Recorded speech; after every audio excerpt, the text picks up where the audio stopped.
చెప్తాను. అది కానీ మీరు చేస్తే, ఒక్కసారి చేస్తే 3 కోట్ల సార్లు చేసిన ఫలితం వస్తుందండి. 3 కోట్లు. అందరూ మహర్షులంతా కలిసి శివుడి దగ్గరికి వెళ్ళారండి. శివుడి దగ్గరికి వెళ్ళి చాలామంది ఏమడిగారంటే, పరమేశ్వర, మాకు ముక్తిని ప్రసాదించడానికి ఏం చేయాలి, ఏం చెప్తే నువ్వు ముక్తిని ఇస్తామంటే, వెళ్ళి తమిళనాడులో ఒక ఊరు ఉంది, నాకు గుర్తులేదు కానీ తిరుక్కోయిలో ఏదో ఒక ఊరు ఉందండి. ఆ ఊళ్ళో పుట్టండి, పోతే మీకు నేను మోక్షాన్ని ఇచ్చేస్తాను. మహానుభావ, పుట్టడం మా చేతుల్లో ఉందా? నేను ఏదైనా పుట్టడం మా చేతుల్లో ఉందా? ఎక్కడ పుడతామో ఎక్కడ ఉంటామో మాకేం తెలుస్తుంది? ఇంకో మాట చెప్పన్నారు. ఆయన అన్నారు, అలా కాదు, కాశీ వెళ్ళి కాశీలో చచ్చిపోవడం మీకు ముక్తిని ఇస్తాను. కాశీ వెళ్ళి చచ్చిపోవడం మా చేతిలో ఉందా? కాశీ వెళ్ళి చచ్చిపోవడం అది అంతా ఎవరికి వస్తుందో అది కుదరదు. ఇంకొక మాట చెప్పాలి. అయితే ఓ పని చేయండి, చిదంబరం వెళ్ళి చిదంబరంలో పద్ధతి ప్రకారం మీరు శివుని చూడండి. చిదంబరంలో ఆకాశతత్వం ఏముండదు. ఆ తెర తీయగానే బిరవదనాలు ఉంటాయి. అంటే ఆకాశతత్వం అంటే ఏమి ఉండదు, అంత ఏమీ లేదని చెప్పడం, అంతే. శూన్యము, అదే శివలింగం, అంతే. ఇక్కడ ఆయన ఏం చెప్తారంటే, అక్కడికి వెళ్ళి పద్ధతి ప్రకారం అది చూడండి, తెర తీయగానే నా బిరవదనాలు చూడండి, చూస్తే అయితే మీకు నేను మోక్షాన్ని ఇస్తాను. ఇది కూడా మరీ బాగుందండి. వెళ్ళి అక్కడికి వెళ్ళి చూడడం మా వల్ల అవుతుందా? చిదంబరం వెళ్ళడం అది అందరి పని అవుతుందండి, కుదరదు. అవుతుంది అలా కాదు. అయితే ఇంకొక పని చేయండి, అరుణాచలం వెళ్ళి పద్ధతి ప్రకారం గిరి ప్రదక్షిణ అది చేసుకుని నన్ను చూడండి, దర్శనం చేస్తే అలా చేస్తే కూడా ఒప్పుకుంటాను. అది కూడా కాదండి శివ, అందరికీ అరుణాచలం వెళ్ళి అదృష్టం ఉంటుందా? ఎవరికి ఆ మార్గం రాదు, అది రాదు. సరేనండి, ఆఖరిసరిగా ఒక మాట చెప్తానంటే, అరుణాచల శివ అరుణాచల శివ అరుణాచల శివ అరుణాచల అరుణాచల శివ అరుణాచల శివ అరుణాచల శివ అరుణాచల.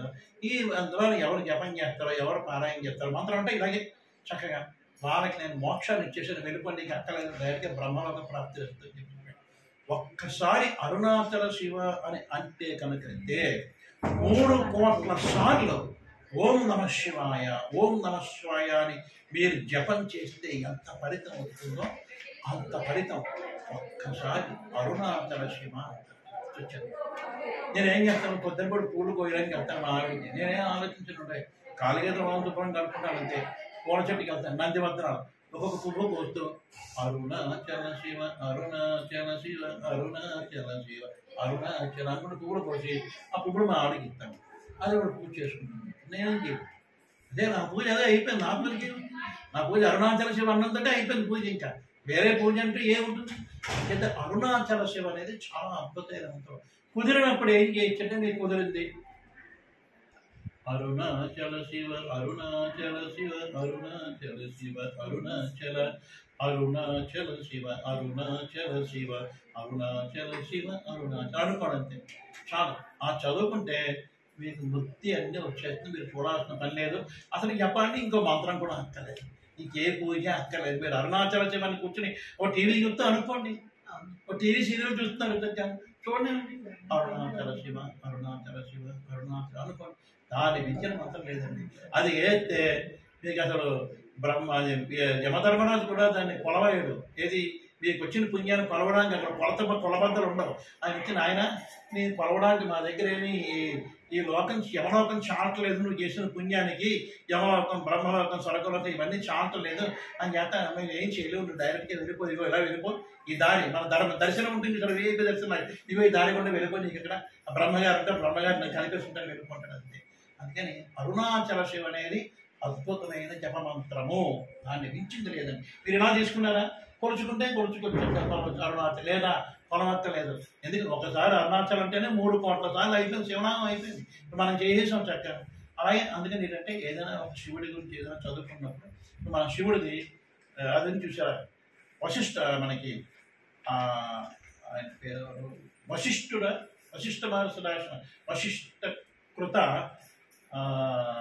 వర్ణమాల స్తోత్రం ఉంటుంది. అది ఇది సాంబ సదా శివ సాంబ సదా శివ సాంబ సదా శివ సాంబ శివ సాంబ సదా శివ సాంబ సదా శివ సాంబ సదా శివ సాంబ శివ అద్భుత విగ్రహ అమరాధీశ్వర అగణిత గుణగణ అమృత శివ ఆనందామృత ఆస్థిత రక్షక ఆత్మానంద మహేష శివ సాంబ సదా శివ సాంబ సదా శివ సాంబ సదా శివ సాంబ శివ సాంబ సదా శివ సాంబ సదా శివ సాంబ సదా శివ సాంబ శివ ఇందు కళాధర ఇంద్రాది ప్రియ సుందర రూప సురేష శివ ఈశ సురేష గిరీశ సురేష సురేష్ శివ వస్తుంది అట్లా గుర్తులేదు నాకు. సో అందరు చదువుకుంటూ చక్కగా ఈ ఊ దగ్గర చదువుతుంది. చదువుకుని అంతా అయిపోయాక సాంబ సదా శివ సాంబ సదా శివ సాంబ సదా శివ సాంబ శివ సాంబ సదా శివ సాంబ సదా శివ సాంబ సదా శివ సాంబ శివ ఆకరణ 3 సార్లు. ఏది అరుణాచల శివ అరుణాచల శివ అరుణాచల శివ అరుణాచల అరుణాచల శివ అరుణాచల శివ అరుణాచల శివ అరుణాచల. ఒకసారి అలా 3 సార్లు అనుకుంటాను.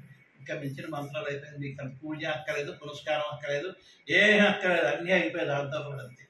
కలియుగంలో అంతకంటే అక్కలేదు. కలియుగంలో ఇవన్నీ అవ్వండి. కలియుగంలో మనకు చాలా కష్టం. కలియుగంలో మనం పూజ చేసి మనస్ఫూర్తిగా సంకల్పం చేసుకుని పూజ చేద్దాం అనుకోవడం చాలా చాలా కష్టం. నేను కూర్చుంటాం, పూజలో కూర్చుంటాం, ఇలా పూజ చేస్తుంటే ఎవరో వస్తారండి, వచ్చి ఆ పక్కన తలుపు కొడతారు. ఏంటి ఆ పని మనకి మన దృష్టి అంతా పని మనిషి 7 గంటలకు రమ్మంటాం, అది రాదు. మనం పూజ చేద్దామంటే పని మనిషి రావాలి, ఇల్లు తుడవాలి, ఇల్లు కడగాలి, ఒంటిలు కనుక్కోకుండా మనం పూజ చేసుకోలేము. ఏమని సరే అని చెప్పేసి అలాగే కూర్చున్నాం. ఈ లోపల 9 మనం ఏదో ఇవాళ ఏదో లలిత చదివేస్తాం, సృష్టిని చదివేస్తాం, అది చదివేస్తాం, పెట్టుకుంటాం. ఇన్ని చదివేద్దాం అనుకుంటాం, ఇన్ని బుర్రలో ఇన్ని పెట్టేసి ఇవన్నీ చదివేసి ఇవాళ చక్కగా శుక్రవారం అన్నీ పెట్టుకుంటాం.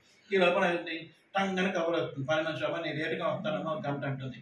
మేము ఇంత చాకరీ చేసుకోవాలని చేసి మళ్ళీ తీసుకుని ఏదో ఉంటాయి కదండి, గిన్నెలు బయట వేసుకోవడం ఇవన్నీ జరుగుతుంది.